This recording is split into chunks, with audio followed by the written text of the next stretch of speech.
Hey everybody, welcome back to the channel. Steven here, Northwest Small Batch Brewing. Today's video is kind of a throwback. I still see this though. The question is, what's better, glass fermenters or plastic fermenters? Now, it used to be glass was really all you could get. Back when I started brewing in the early 90s, that was it. A 5-gallon glass fermenter. That's it. Can you imagine carrying a full 5-gallon glass fermenter down like a flight of stairs, right? You're back in those days, you're cooking it in your kitchen, and then you don't want to ferment it in the kitchen, so you have to carry that thing down a flight of stairs to your basement.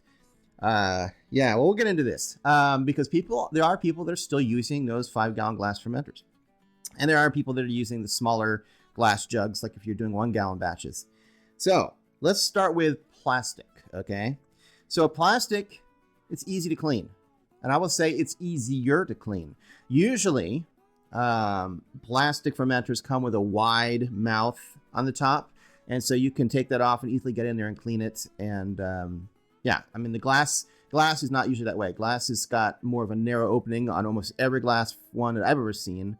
I do have some 1-gallon wide mouth glass that, you know, like the big mouth bubblers. So that's changed in recent times, at least it's at the smaller, you know, amount. Plastic fermenters are less breakable. I mean, that's a duh, right? But I mean, if you drop a plastic fermenter, even if it cracks and all your beer flows out all over the floor, it's not going to shatter, right? So it's a more safe option. Number 3, plastic is harder to sanitize. I won't say it's harder to sanitize. It's just that over time, what we're told is that micro scratches, no matter how careful you are, will appear in the plastic from just picking it up and not even realizing you're squeezing it a little bit. All of that difference in pressure will create cracks at some point that you can't even see, micro cracks. And then you get microorganisms that you can't get rid of that are in there that you can't, no amount of sanitizing will get rid of. So plastic has this lifespan that you can only use it up to a certain point, and then you would need to replace it. The second thing I'll say about that is it's not good for the environment. We've seen this, I'm sure you've seen this in the news. Microplastics are a huge, huge concern right now. I mean, when I was reading that microplastics has been found in the heart valves and stuff of people and in your blood vessels, I mean, that's pretty scary. So from that standpoint, plastic is not a really good sustainable option. Just saying, even though there's a lot of benefits to it over the glass. Where was I at? So less breakable, harder to sanitize. It's not good for aging, right? For one thing, it's not impermeable. That means that over time, oxygen can actually get through that barrier. And so you can't age in plastic, not to mention the seals aren't as good and stuff. I mean, it's just not, yeah, you don't want to age anything in plastic if you can avoid it. And it will also leach any chemicals out of the plastic into your beer, right? Number 5 reason, I just mentioned it, bad seals. You ever have one of those buckets, plastic buckets, like a Home Depot bucket or something, and initially you think, oh my God, it's not fermenting? You know, realize that it just doesn't seal very well. So it's fermenting, but you're not going to see any fermentation bubbles, you know, in your airlock because it's such a bad seal that it's just letting stuff out, which means it could be letting stuff in, right? So that's definitely a negative of that style. Although there are some plastic fermenters like the PET that don't do that, have better seals, but depends what kind of plastic fermenter you're using. Spigot. So I recognize that you can get spigots on glass. I have a little big mouth bubbler or whatever you want to call it that has a spigot, but they don't work that great. It doesn't make a great seal. I oftentimes have issues with it dripping and leaking, and so I'm not super happy with putting spigots on glass fermenters. But on plastic, I mean, it's a game changer. I mean, you don't have to use anything but a bottling wand if you want to, you know, bottle your brew. You just hook up the bottle bond to the spigot, bottle wand to the spigot. With glass, it's obviously not possible, and you're gonna have to siphon it out. And I hate siphoning. I hate the auto siphon. Don't get me started on it. So I will always pick a fermenter that has a spigot over a siphon.